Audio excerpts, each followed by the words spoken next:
मिदनापुर के मिट्टी पर खड़ा होकर ऐसा नहीं होना चाहिए कि इस मिदनापुर जिला का इतिहास मैं आप सभी के सामने नहीं रखूं। हम लोग जो इस मिट्टी पर खड़े हैं, इस मिट्टी को बोला जाता है विप्लवियों का मिट्टी, क्योंकि इस मिदनापुर के मिट्टी पर खुदीराम बोस, ईश्वर चंद्र विद्यासागर जैसे महापुरुषों ने जन्म लिया। आज हम लोगों को गर्व बोध होता है कि हमारे पूर्वज इस बंगाल की धरती पर आकर के आज हम लोग इस मिदनापुर के मिट्टी पर जन्म लिए हैं। हमें बहुत गर्व होता है कि हम ईश्वर चंद्र विद्यासागर, विश्व कवि रविंद्रनाथ टैगोर, विप्लव कवि नजरुल इस्लाम, स्वामी विवेकानंद, मातंगी हाजरा, खुदीराम बोस, विनय बादल, दिनेश के मिट्टी पर जन्म लिए हैं। ये बंगाल की मिट्टी है और ये बंगाल की मिट्टी पूरे भारतवर्ष को एक दिशा दिखाती है।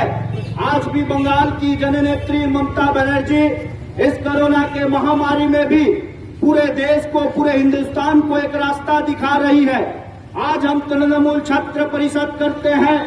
तृणमूल छात्र परिषद का झंडा को कंधा में रखकर कॉलेज और यूनिवर्सिटी गेट पर हम लोग छात्र के साथ जुड़ करके छात्रों के सेवा में समर्पण की भावना रखते हैं। आज हमें गर्व होता है कि हम लोग ममता बनर्जी के पार्टी के सच्चे कार्यकर्ता, सच्चे सेवक हैं। कौन ममता बनर्जी? वही ममता बनर्जी जिन्होंने 34 वर्षों तक वामपंथियों के अत्याचार में लड़ा। वही ममता बनर्जी जिन्होंने नंदीग्राम, सिंगोल, लालगढ़, मेताई ग्राम में गणहत्या का विरोध किया, लोगों के साथ खड़ी रही। उसी ममता बनर्जी के पार्टी का सच्चा कार्यकर्ता एवं सच्चा सेवक होने के नाते मैं इस मिदनापुर के मिट्टी पर आज खड़ा हुआ हूँ। मैं धन्यवाद देना चाहता हूँ यहाँ के छात्र समाज को, जो लोग आज यहाँ पर इकट्ठे हुए हैं। मैं धन्यवाद देना चाहता हूँ जितने भी दुकानदारों तक मेरी बात पहुँच रही है, उन सभी के प्रति मैं आभार व्यक्त करना चाहता हूँ। कोरोना का संकट चल रहा है। पिछले 3 महीना से पूरा विश्व, पूरा देश कोरोना के संकट से होकर गुजर रहा है और पश्चिम बंगाल में तो 2 संकट हम लोगों ने गुजारा है। एक तो कोरोना का संकट, दूसरा अम्फान तूफान का संकट। लेकिन मैं गर्व से बोल सकता हूँ, दोनों तूफानों को, दोनों समस्याओं को हम लोगों ने लड़ करके ममता बनर्जी के नेतृत्व में आज हम लोग इस कोरोना के महामारी से भी लड़े और अम्फान के भी महामारी से लड़े। आज हमें गर्व है, हम लोग ममता बनर्जी के पार्टी के सच्चे सेवक, सच्चे कार्यकर्ता है। बोलना तो बहुत कुछ है, कहां से शुरू करूं, कहां से खत्म करूं।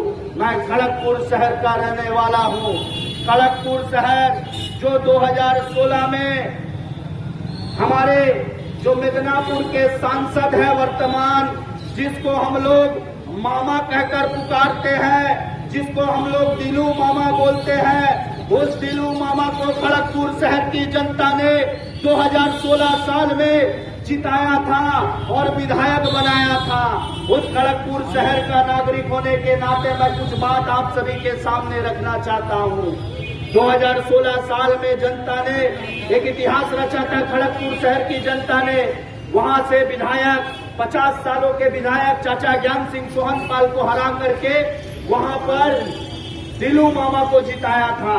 एक आशा थी, एक अभिलाषा थी, लेकिन एक बंगला में कहावत है ना, नेड़ा बैल तोला एक ही बार जाए, बार बार जाए ना। दिलू मामा के हमारे 2019 साले উপনির্বাচনে খড়গপুর শহর থেকে আমরা পরাজিত করে দেখিয়েছি। আপনারা বিশ্বাস রাখুন, এই মেদিনীপুরের মাটিতে দাঁড়িয়ে বলছি।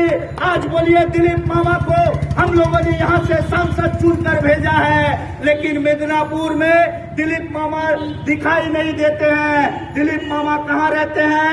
दिलीप मामा अपने भगनों के साथ इस कोरोना के जंग में, जब तृणमूल कांग्रेस के हर एक कार्यकर्ता रास्ते पर उतरकर लोगों के साथ, लोगों के सेवा में जुटी हुई है, कोरोना योद्धाओं को प्रशासन का साथ दे रही है, लेकिन हमारे मिदनापुर के सांसद हमारे दिलीप मामा कलकत्ता के सॉल्ट लेक के महामहल में बैठ करके एसी का हवा ले रहे हैं। अरे दिलीप मामा, आप अपने आप को फिट रखने के लिए साइकिल चलाते हैं, आप अपने को फिट रखने के लिए व्यायाम करते हैं। अरे आप तो फिट है, ठीक है, हम मान लेते हैं, लेकिन मिदनापुर की जनता ने आप पर विश्वास करके आपको यहाँ का सांसद बनाया।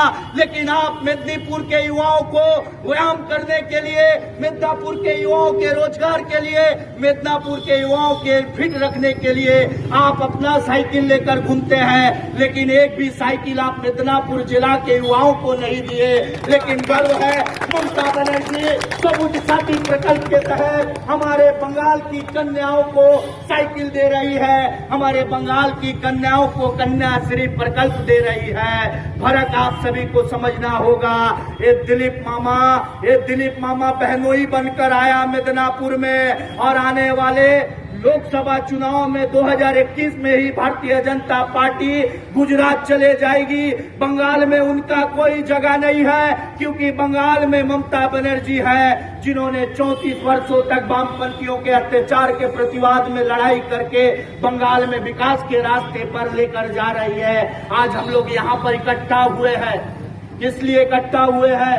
इसका कारण क्या है? एक व्यक्ति जो अपने आप को बीजेपी का नेता बोलता है, उस व्यक्ति ने ममता बनर्जी को ही नहीं, बंगाल के हर माँ को, हर बहनों को, हर एक महिलाओं को अपमानित किया है। पूरा मिदनापुर का छात्र समाज आज एकत्रित है यहाँ पर उस राहुल सिन्हा के विरोध में, क्योंकि उन्होंने ममता बनर्जी का अपमान नहीं किया है, उन्होंने हर एक महिलाओं का अपमान किया है। आप लोग यहाँ पर सब कोई खड़े हुए हैं। मैं